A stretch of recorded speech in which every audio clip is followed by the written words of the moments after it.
বাপ কি ঠান্ডা! পুরো শরীরটা যেন জমে যাচ্ছে।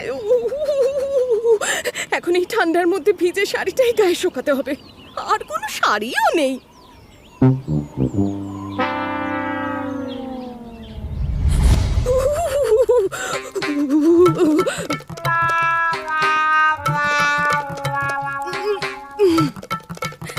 সেই বাপের বাড়ি থেকে একখানা কাপড় পরে ওই যে এসেছি, আর একখানা কাপড়ও কপালে জোটেনি।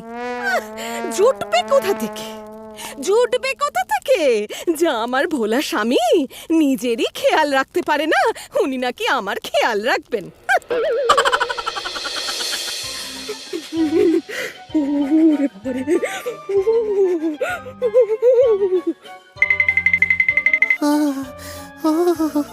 বাবারে কি ঠান্ডা! মা, ও মা, কোথায় তুমি? মা,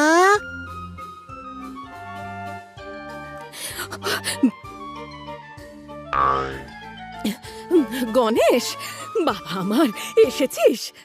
আয় বাবা আয়। মা, তোমার কি হয়েছে? না না, ও তেমন কিছু হয়নি, একটু ঠান্ডা লেগেছে।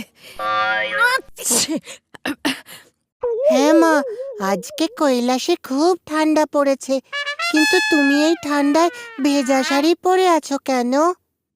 আরে কি করব বাবা, আমার তো এই একটা মাত্রই শাড়ি, যেই কাপড়ে স্নান করি সেই কাপড়ই গায়ে শোকাই। আচ্ছি! তোর বাবা তো আমাকে কোনো শাড়ি কিনে দেয় না। আমি বড় হই, তোমাকে আমি অনেক অনেক শাড়ি কিনে দেব।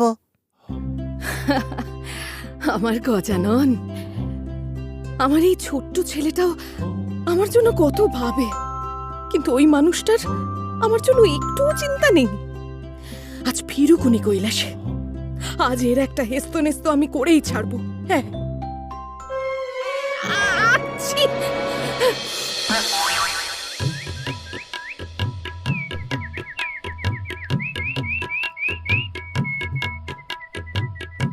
গৌরী,